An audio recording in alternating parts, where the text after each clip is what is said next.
Assalamualaikum. Today we are going to discuss phase change on reflection.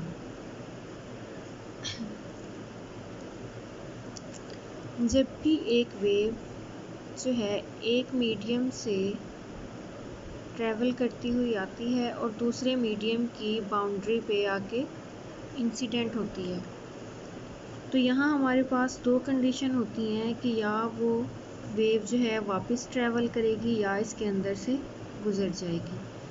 जो wave टकरा के वापस आती है इसको हम कहते हैं रिफ्लेक्शन, और जो उस बाउंड्री से पास कर जाती है इसको हम कहते हैं ट्रांसमिशन। तो आज हमने देखना है कि अगर हमारे पास two different type of boundaries हों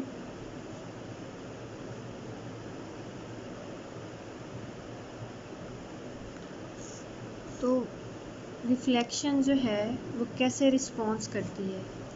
पहला हम केस लेते हैं कि हमारा जो रिफ्लेक्शन की बाउंड्री है वो है denser with respect to the medium in which wave is traveling. Medium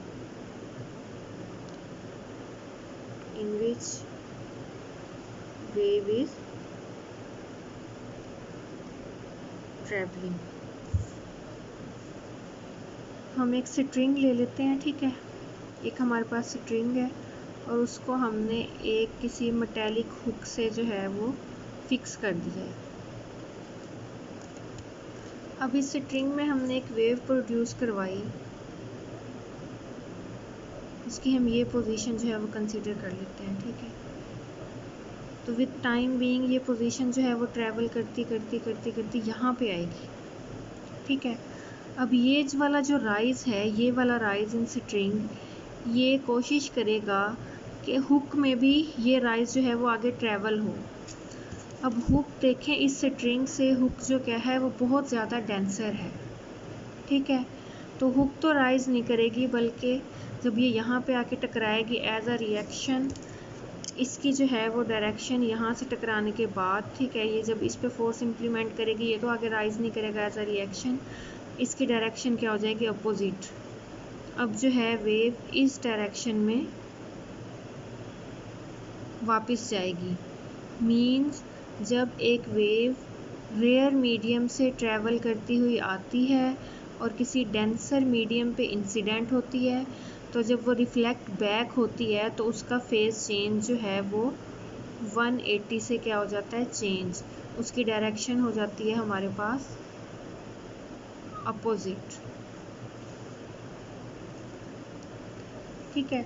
अब हम सेकंड केस कंसीडर करते हैं कि हमारे पास जो बाउंड्री वाला मीडियम है वो रेयर है, कि हमने स्ट्रिंग ली, ठीक है।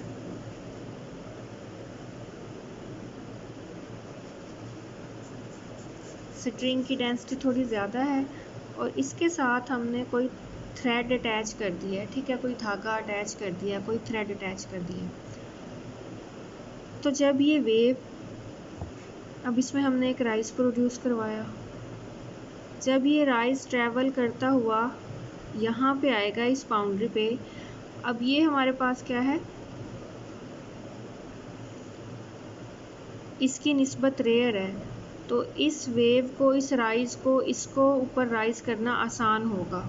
तो यहाँ पे क्या होगा कि कुछ इसका पोर्शन जो है, कुछ इस राइज का पोर्शन जो है वो इसमें ट्रांसमिट हो जाएगा और बाकी की वेव जो है वो इसी डायरेक्शन में वापस ट्रैवल कर जाएगी। तो जब वेव जो है वो डेंसर टू रेयर मीडियम गई तो ट्रांसमिशन तो होगी कुछ ना कुछ, लेकिन हमने किस पे फोकस करना है, रिफ्लेक्शन पे। तो जब वो वापस रिफ्लेक्ट बैक हुई है वो without any phase change reflect हो गई है।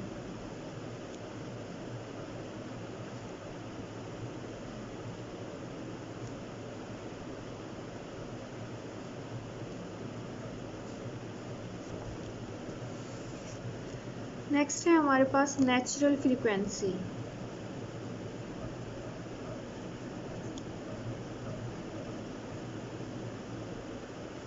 देखिए जब आप पेंडुलम को वाइब्रेट करते हैं, ठीक है, उसकी कोई ना कोई जो है वो टाइम पीरियड होता है कंप्लीट वाइब्रेशन के लिए, और उस टाइम पीरियड से जो है वो हमें उसकी फ्रीक्वेंसी पता चलती है, फ्रीक्वेंसीज ऑफ वाइब्रेशन।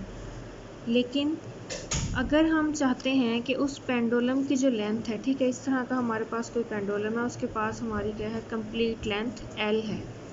हम चाहते हैं कि अगर हम इसको एज अ स्ट्रिंग यूज़ करें तो इसके अंदर स्टैंडिंग वेव्स प्रोड्यूस हों, तो उसके लिए हमारे पास क्या कंडीशन होगी, तो हमें कोई इस तरह की फ्रीक्वेंसी सेट करनी पड़ेगी, ठीक है, कि उस फ्रीक्वेंसी पे जब ये लेंथ या जब ये स्ट्रिंग वाइब्रेट करे तो हमारे पास क्या प्रोड्यूस करे, स्टैंडिंग वेव्स। इस फिक्स फ्रीक्वेंसी को हम कहते हैं नेचुरल फ्रीक्वेंसी।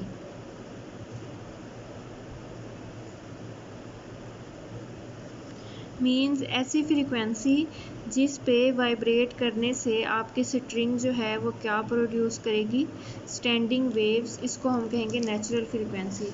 फ़र्ज़ कर लें हमने इसी लेंथ को जो है एक साइड से आपने उसको खुद पकड़ लिया है, ठीक है, उसको हैंड में पकड़ा हुआ, और एक साइड से आपने उसको हुक से जो है वो नॉट कर दिया है, ठीक है। तो यहाँ पे इन दोनों के दरमियान डिस्टेंस आपके पास क्या है, लेंथ का कंप्लीट L। हम कंसीडर कर लेते हैं कि ये जहाँ से आपने खुद इसको होल्ड किया हुआ है और जहाँ पे आपने इसको फिक्स किया हुआ है, ये दोनों पॉइंट हैं हमारे पास एंटी नोड।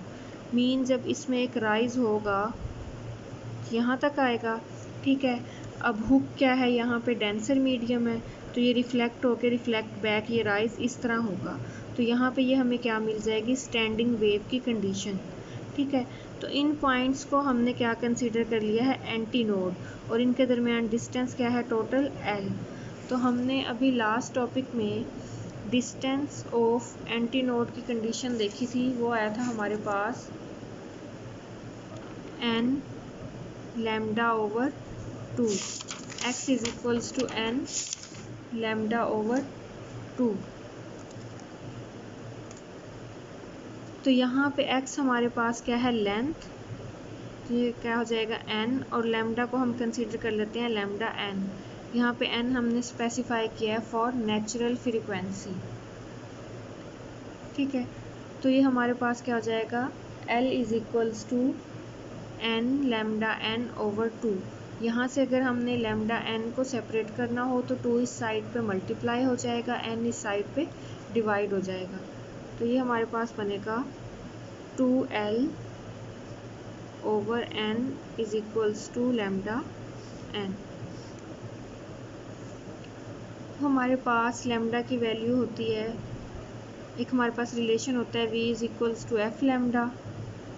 सो n के लिए आपके पास क्या हो जाएगा, एफ n लैम्डा n, और लैम्डा की यहाँ से हमारे पास वैल्यू क्या आ जाएगी, v ओवर एफ n। तो वो वैल्यू हम यहाँ पे पुट कर देंगे, यहाँ से लैम्डा n हमारे पास आ जाएगा v ओवर एफ n। तो ये वैल्यू हम इस रिलेशन में पुट करेंगे। So 2L over n is equals to v over F n।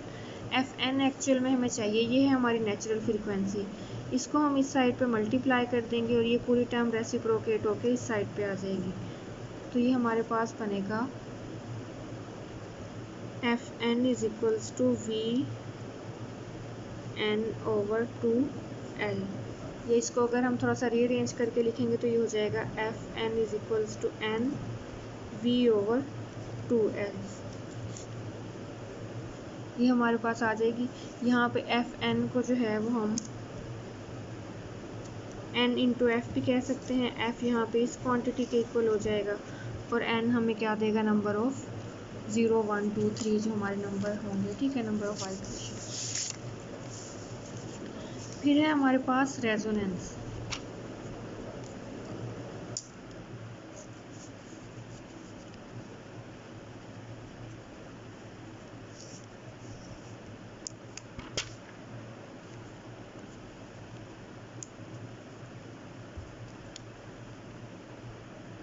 अगर हमारे पास कोई वेव है, ठीक है, और उसकी नेचुरल फ्रीक्वेंसी है FN, और हम इस मीडियम पे एक फोर्स अप्लाई करते हैं, कोई भी एक्सटर्नल फोर्स, उसकी फ्रीक्वेंसी भी FN हो, मतलब उसकी फ्रीक्वेंसी इक्वल हो इसकी नेचुरल फ्रीक्वेंसी की। तो ये मीडियम जो है ये इस फोर्स से क्या करेगा, एनर्जी लेगा, ठीक है, एनर्जी एब्जॉर्ब करेगा, और इसका ये जो एम्पलीट्यूड होगा वो इस फोर्स की एडिशन की वजह से बढ़ जाएगा। जो फाइनल एम्पलीट्यूड होगा वो क्या हो जाएगा, इंक्रीज़ हो जाएगा। तो इस फिनोमिना को, जिसमें जो है एम्पलीट्यूड किसी मीडियम का इंक्रीज़ हो जाए, जब हम उसके ऊपर कोई एक्सटर्नल फोर्स अप्लाई करें और उसकी फ्रीक्वेंसी भी उसी मीडियम की या उसी वेव की नेचुरल फ्रीक्वेंसी के इक्वल हो, तो इस फिनोमिना को हम कहते हैं रेजोनेंस। ये हम डेली लाइफ में कहाँ पे इसको हम स्टडी करते हैं, रेडियो वेव्स में। जब आप जो है अपने रेडियो की ट्यूनिंग करते हैं, ठीक है, आप रेडियो की फ्रीक्वेंसी चेंज कर रहे होते हैं, तो आपके रेडियो सिग्नल्स की कोई ना कोई नेचुरल फ्रीक्वेंसी होती है। जैसे ही वो नेचुरल फ्रीक्वेंसी जो है वो एयर में मौजूद किसी स्टेशन की नेचुरल फ्रीक्वेंसी से मैच करती है, मींस जैसे FM 103, जैसे एक चैनल का नेम मुझे याद है, कुछ था इस तरह का, FM 103 टाइप, ठीक है। तो जैसे ही आपके रेडियो की नेचुरल फ्रीक्वेंसी जो है वो इसके सिग्नल्स की नेचुरल फ्रीक्वेंसी से मैच करेगी, वहाँ पे क्या हो जाएगी, रेजोनेंस हो जाएगी, और आपका रेडियो सिग्नल जो है वो आपको वेव्स देना स्टार्ट कर देगा, ठीक है, आपको रिज़ल्ट देना स्टार्ट कर देगा according to broadcast of this channel. तो ये है हमारे पास एक डेली लाइफ फिनोमिना रेजोनेंस का।